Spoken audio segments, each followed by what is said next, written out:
અમદાવાદમાં Commonwealth games પહેલા mega ડિમોલિશનની કાર્યવાહી શરૂ થઈ ચૂકી છે। સ્ટેડિયમ પાસે ગેરકાયદેસર દબાણો દૂર કરવામાં આવી રહ્યા છે। 24 મીટર ટીપી રસ્તો ખુલ્લો કરવામાં આવી રહ્યો છે।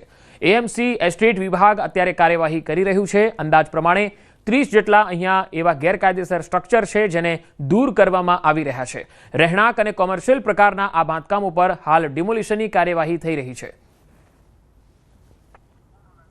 તો 24 મીટરનો ટીપી રસ્તો ખુલ્લો કરવા માટેનું આ ડિમોલિશન છે।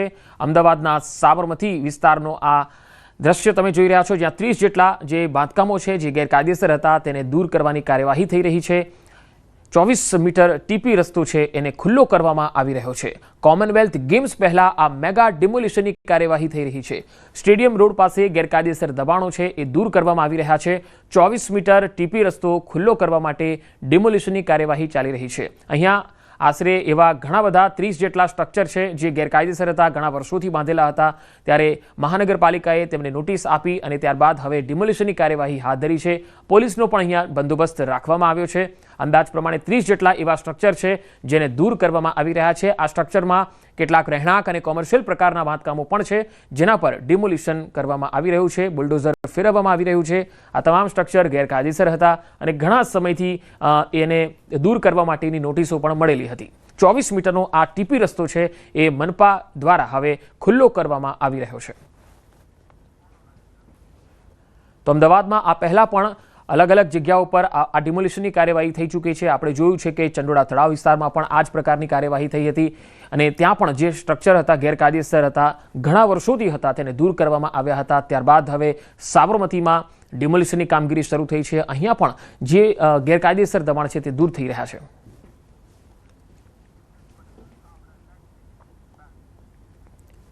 સુરતના પૂણા વિસ્તારમાં તસ્કરો ત્રાટક્યા। પાન મસાલાની દુકાનમાં ચોરી કરી હતી, સિગરેટ, માવાના સામાનની ચોરી કરી, રોકડા 8,000ની ચોરી કરી અને તસ્કરો ફરાર થઈ ગયા। ચોરી કરનારા આ તસ્કરો સીસીટીવીમાં પણ કેદ થયા છે। આ તસવીરો તમે જોઈ શકો છો।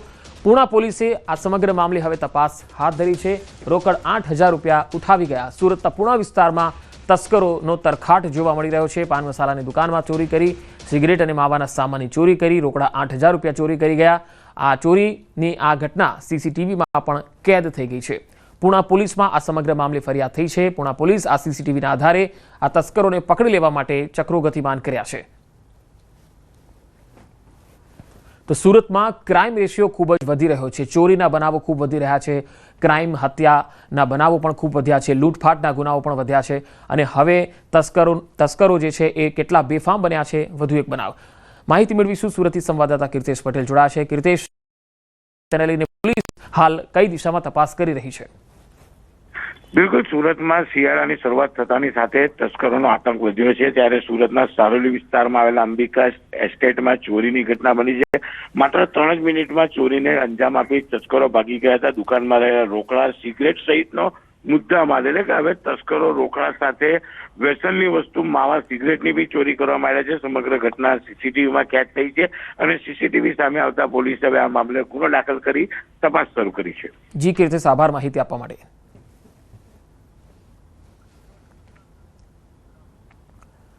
અરવલ્લીના મોડાસામાં ચેન સ્નેચિંગની ઘટના બની। મહિલાના ગળામાંથી 2 સોનાના દોરા તૂટ્યા। બાઇક પર આવેલા તસ્કરો સોનાના દોરા તોડી અને ફરાર થઈ ગયા। 3 તોલાનું મંગળસૂત્ર, 1 તોલાનું ડોક્યુ લઈને ફરાર થયા। બંને ચેન સ્નેચર સીસીટીવીમાં કેદ થયા છે। પોલીસે ફૂટેજના આધારે તસ્કરોને ઝડપી લેવા કવાયત હાથ ધરી છે। તમે જોઈ શકો છો કે અરવલ્લીમાં આ ચેન સ્નેચર છે એ સીસીટીવીમાં પણ જોઈ શકાય છે। બાઇક પર આવી અને ચેન તોડી ફરાર થઈ જાય છે। ફૂટેજના આધારે હવે પોલીસે તસ્કરોને ઝડપી લેવા કવાયત હાથ ધરી છે। જ્યારે પણ બહાર નીકળો ત્યારે ખૂબ જ ધ્યાન રાખવું, કારણ કે આવા જે તસ્કરો છે, ચેન સ્નેચરો છે, એ ખુલ્લેઆમ ફરતા હોય છે। ગમે ત્યારે તેઓ આ પ્રકારે ચેન સ્નેચિંગ કરી શકે છે। દેવમ સોસાયટીમાંથી આવતી હતી, અહીંયા ગાયત્રી મંદિરની સામે ગાયની પાછળથી 2 જણ આવ્યા અને મારું મંગળસૂત્ર ડોક્યુ બંને તોડી જતા રહ્યા। કેટલા તોલાનું હતું? 3 તોલાનું મંગળસૂત્ર અને 1 તોલાનું ડોક્યુ હતું। મને અડધું છે, લગભગ 1 તોલો હશે। રાજકોટમાં એસઆઈઆરની કામગીરી વચ્ચે બીએલઓની ઓડિયો ક્લિપ વાયરલ થઈ। સોસાયટીના પ્રમુખને આજીજી કરતા હોવાનું સામે આવ્યું। પ્રમુખને ફોર્મ પરત આપવા આજીજી કરે છે મહિલા બીએલઓ। ફોર્મ અપલોડ ન કરાય તો ધમકી આપતા હોવાનો પણ દાવો કરે છે। રાત્રે 12 વાગ્યા સુધી ઓફિસમાં બેસાડી રખાતા હોવાનો ઉલ્લેખ છે। વાતચીતમાં મહિલા બીએલઓ રડતા રડતા આપઘાતની કરે છે વાત। પ્રમુખ આપઘાત ન કરવા સમજાવી રહ્યા છે શિક્ષિકાને। મને એ બધા એના ભેગા કરી દો, મારે કોઈ રીતે ભેગું થાય એમ નથી। ઉપરથી મને રાતના 12 વાગ્યા સુધી ઓફિસમાં બેહાડે છે। હું કાલે 12:30 વાગે રાતના 12:30 વાગે બહુમાળી ભવનની ઓફિસમાંથી નીકળી। વિચાર કરો મારી હાલત કેવી હશે એમ। આ તો બહુ અઘરું કહેવાય। હવે તમને આમાં આપઘાત કરવા સિવાય કોઈ રસ્તા નથી ભાઈ। અમને એટલા હેરાન મેસેજ મૂકી દઉં હજી પાછો અત્યારે કે ભાઈ તમારે તાત્કાલિક બધા ફોર્મ મારા ઘરે જમા કરો। કોરા દઈ દો ને તોય હાલશે। મારા ભગવાને ને કઈ કોરા આપો। આ બેન ને સમજો ન કરી આપઘાત કરીને મરી જાય। અરે એવું થોડું વિચાર કરાય। એમાં શું કઈ નોકરી હાટું એવા આપઘાત કરવાના હોય? આપણે જીવનું ને આપણું છોકરાનું જોવાનું હોય। આ કઈ જોવાય? એટલે અમારે ઉપરથી નથી સમજતા વાત છે ભાઈ। અમુક બીજો રસ્તો કઈ નથી એમ। હાલો નોકરી એ મૂકી દે, પણ અત્યારે તો એ મૂકવા ન દે, નોકરી નથી મૂકવા દે। તમે અરજી કરી કે મને એટેક આવી ગયો છે ભાઈ, તમે મને આમાંથી બાદ કરો, તો એ નથી માન। અમદાવાદના બાવળામાં રાત્રે હત્યાનો બનાવ બનતા ચકચાર મચી ગઈ। મ્યુઝિક વગાડવાની બાબતે ઝઘડો થતા યુવકની હત્યા થઈ। શ્યામ કોમ્પ્લેક્સમાં સુરેશ ઠક્કર નામના યુવકે છરીના ઘા ઝીકી પ્રદીપસિંહ ચૌહાણની હત્યા કરી। સમગ્ર મામલે પોલીસે તાત્કાલિક તપાસ કરી આરોપી સુરેશ ઠક્કરને ઝડપી લીધો। બાવળા પોલીસે કાયદેસરની કાર્યવાહી હાથ ધરી છે।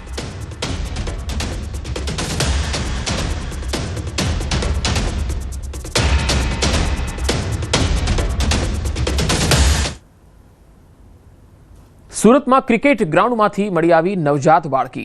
ઈચ્છાપુર વિસ્તારના ક્રિકેટ ગ્રાઉન્ડમાંથી નવજાત બાળકી મળી આવતા ચકચાર મચી ગઈ।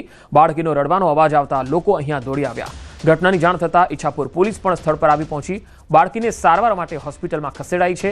કોઈ મહિલા દ્વારા પોતાનો પાપ છુપાવવા બાળકી છોડીને ગઈ હોય એવું પ્રાથમિક અનુમાન લગાવાઈ રહ્યું છે। પોલીસે નવજાત શિશુના માતા પિતાને શોધી કાઢનારને 11,000નું ઇનામ જાહેર કર્યું છે। તો બાળકીને સારવાર માટે હોસ્પિટલમાં લઈ જવાઈ છે। બે અલગ અલગ તસવીર। ક્રિકેટ ગ્રાઉન્ડમાંથી આ નવજાત બાળકી મળી આવી છે। રડવાનો અવાજ આવતા જ એ લોકો દોડી આવ્યા અને જોયું તો આ બાળકી અહીંયા બિનવારસી હાલતમાં રડતા જોવા મળી હતી। ત્યારે આ બાળકીને સારવાર માટે હોસ્પિટલમાં લઈ જવાઈ। કોઈ વ્યક્તિ, કોઈ મહિલા એવી છે કે જેણે પોતાનું પાપ છુપાવવા માટે આ બાળકીને અહીંયા ત્યજીને જતી રહી હોય એવું બની શકે છે।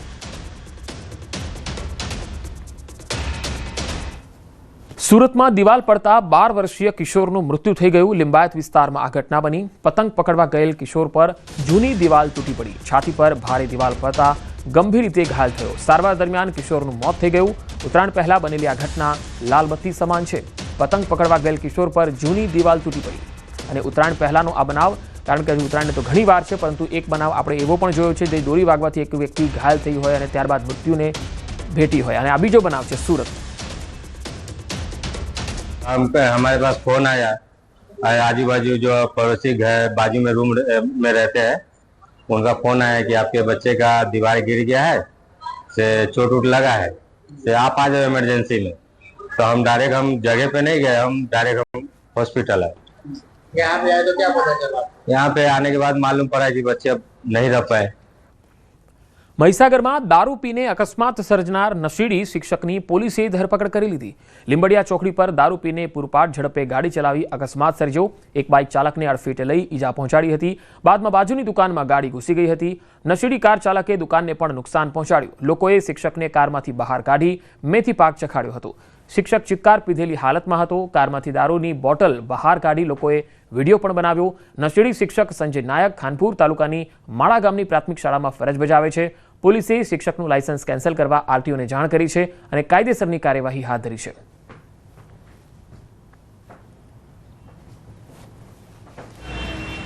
પ્રાથમિક શાળામાં ટીચર તરીકે ફરજ બજાવે છે। તેઓએ દારૂ પીને પોતાની બ્રેઝા ગાડી ત્યાં લીંબડિયા 4 રસ્તા પર ઊભેલા વિજયભાઈ બાબુભાઈ રાણા જે બુલેટ જોડે ઊભા હતા તેમને ટક્કર મારી અને ટક્કર માર્યા બાદ આ બ્રેઝા ગાડી બાજુની દુકાનમાં અંદર ઘુસાડી દીધી હતી અને દુકાનને પણ નુકસાન પહોંચાડ્યું હતું। પોલીસને આ ઘટનાની જાણ થતાં તાત્કાલિક આ આરોપીની ધરપકડ કરી લીધી છે। ડ્રાઈવર સીટની બાજુમાંથી પોલીસને દારૂની એક બોટલ પણ મળી આવી હતી। વડોદરામાં ટેમ્પો ચાલકની જોખમી સવારી જોવા મળી। અહીંયા જોખમી રીતે સળિયા ટેમ્પા પર લઈ જવાનો વિડીયો વાયરલ થઈ રહ્યો છે। આ તસવીરો જુઓ। રોડ પર સળિયા ઢસડતા ટેમ્પો ચલાવી રહ્યો છે। કારેલીબાગ પાસેનો આ વિડીયો છે। સળિયા રોડ પર ઢસડતા આગના તણખા પણ નીકળી રહ્યા છે। સળિયા ટેમ્પોની બહાર રહેતા અકસ્માતનો ભય જોવા મળે છે। આ પ્રકારની જોખમી સવારી અને આ પ્રકારે જોખમી રીતે ટેમ્પો ચલાવી રહ્યો છે જે ટેમ્પો ચાલક છે અને સળિયા છે રોડ પર ઢસડતા જઈ રહ્યા છે, તેમાંથી તણખા પણ ઝરી રહ્યા છે। સુરતમાં નવાગામ ડિંડોલીની 9 સોસાયટીમાંથી રિઝર્વેશન હટાવવાની માંગ ઉઠી છે। પાલિકાની મુખ્ય કચેરીએ અસરગ્રસ્ત લોકોએ મોરચો માંડ્યો છે। તમામ લોકો કચેરીએ રજૂઆત કરવા પહોંચ્યા, પરંતુ કોઈએ ન સાંભળતા રોષે ભરાયા। નોંધનીય છે કે 25 વર્ષથી પરપ્રાંતીય લોકો અહીં વસવાટ કરતા આવ્યા છે।